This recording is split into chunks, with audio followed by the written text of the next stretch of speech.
Hello दोस्तों, स्वागत है एक बार फिर से आप सभी का हमारे YouTube चैनल एसएस इलेक्ट्रीशियन पर। आज की वीडियो में हम आपको सिंगल डोर रेफ्रिजरेटर की कंप्लीट वायरिंग इस बोर्ड पे करके दिखाएंगे। यहाँ पर आप देख सकते हैं एक हमारे पास कंप्रेसर है और इस कंप्रेसर में लगने वाला ये ओवरलोड प्रोटेक्टर और यहाँ पर एक पीटीसी रिले है।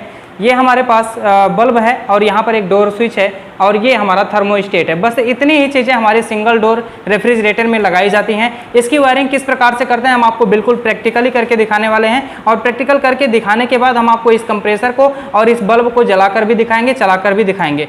तो चलिए हम शुरू करते हैं इसकी वायरिंग किस प्रकार से करना है। सबसे पहले हम न्यूट्रल की वायरिंग करते हैं। न्यूट्रल की वायरिंग करने के लिए हमको जानना जरूरी है कि कहाँ पे न्यूट्रल जाएगा। तो यहाँ पर देखिए ये जो बल्ब है ना, ये बिना न्यूट्रल और फेस के नहीं चल सकता और यहाँ पर जो कंप्रेसर है ये भी बिना न्यूट्रल और फेस के नहीं चल सकता। तो दोनों में न्यूट्रल देना आवश्यक है। तो चलिए हम दोनों में न्यूट्रल दे देते हैं। किस प्रकार से न्यूट्रल देना हम आपको बता देते हैं। यहाँ पर देखिए इस कंप्रेसर में पहले यहाँ पर OLP लगेगा, यानी कि ओवरलोड प्रोटेक्टर लगेगा और उसके नीचे PTC रिले लगेगा इन दोनों पिनों पे। तो इस प्रकार से हम कंप्रेसर में OLP और रिले लगा लिए हैं और OLP रिले लगाने के बाद अब न्यूट्रल की सप्लाई इसमें भी देना है और इस बल्ब को भी देना है। तो चलिए हम एक वायर के माध्यम से न्यूट्रल की सप्लाई इसमें भी और बल्ब में भी दे देते हैं।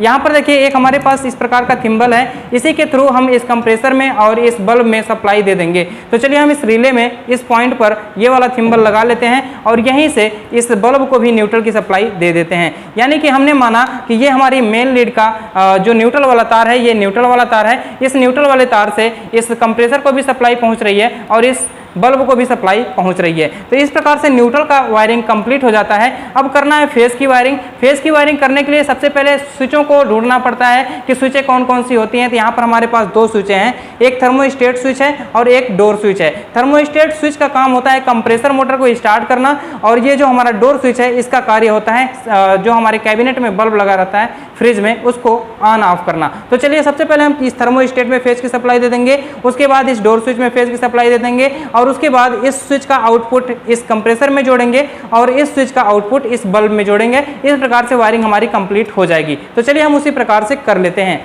यहाँ पर देखिए एक हमारा इस प्रकार का वायर होना चाहिए और इस प्रकार के वायर को हम जोड़ देते हैं इस थर्मोस्टेट के किसी भी एक पॉइंट पर। देखिए थर्मोस्टेट के किसी भी एक पॉइंट पर हम जोड़ सकते हैं, कोई भी दिक्कत नहीं, कोई भी प्रॉब्लम नहीं है। और फेस की सप्लाई इस डोर स्विच में भी पहुंचनी चाहिए। तो चलिए हम इस डोर स्विच में भी सप्लाई दे लेते हैं।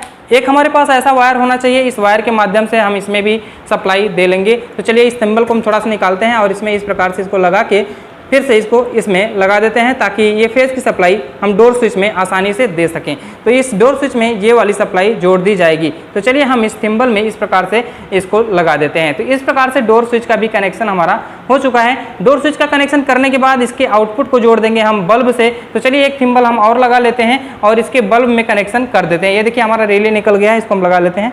तो यहाँ पर देखिए इस प्रकार से प्रॉपर ये लग जाता है।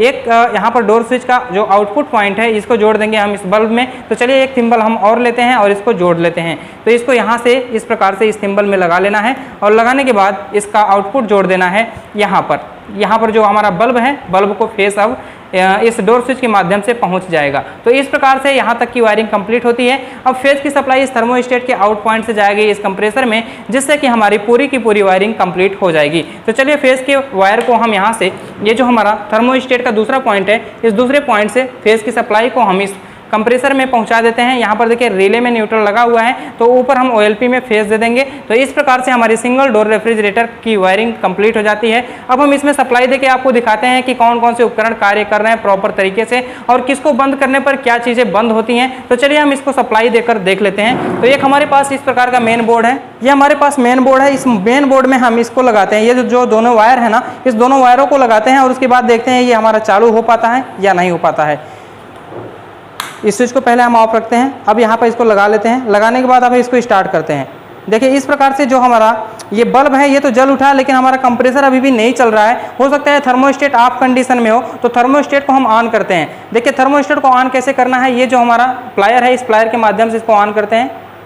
देखिए इस प्रकार से हमारा थर्मोस्टेट ऑन हो चुका है। थर्मोस्टेट के ऑन हो जाने के बाद ये जो हमारा कंप्रेसर है ये अब स्टार्ट हो चुका है। यहाँ पर आप देख सकते हैं ये हमारा कंप्रेसर स्टार्ट हो चुका है। तो यहाँ पर देखिए थर्मोस्टेट के द्वारा हमारा कंप्रेसर चालू होता है, यानी कि इसके द्वारा बंद भी किया जा सकता है और इसके द्वारा चालू भी किया जा सकता है। ये जो हमारा थर्मोस्टेट होता है कूलिंग को कंट्रोल करने का काम करता है और ये जो हमारा बल्ब होता है बल्ब को कंट्रोल करने का काम ये हमारा डोर स्विच करता है। तो डोर स्विच को हम दबा के दिखा दें, हमारा बल्ब बुझ जाएगा और जब हम डोर स्विच की नोब को ओपन करेंगे यानी कि दरवाजों को खोलेंगे तो हमारा बल्ब फिर से ऑन हो जाएगा। तो चलिए हम यहाँ पर इसको दबा के दिखा देते हैं। यहाँ पर देखिए डोर स्विच के नोब को दबाने के बाद ये बल्ब बुझ जा रहा है और छोड़ने पर फिर से जल जा रहा है। तो इस प्रकार से हम सिंगल डोर रेफ्रिजरेटर की वायरिंग कर सकते हैं। तो अगर आपको सिंगल डोर रेफ्रिजरेटर की वायरिंग से संबंधित किसी भी प्रकार का कोई सवाल या सुझाव हो तो कमेंट बॉक्स में कमेंट करिए। चैनल पर नया है तो चैनल को सब्सक्राइब करके बेल आइकन को प्रेस कीजिए ताकि आपको आने वाली सभी इंटरेस्टिंग वीडियो का नोटिफिकेशन मिलता रहे। तो मिलते हैं अब अगली वीडियो के साथ, तब तक के लिए धन्यवाद। जय हिंद।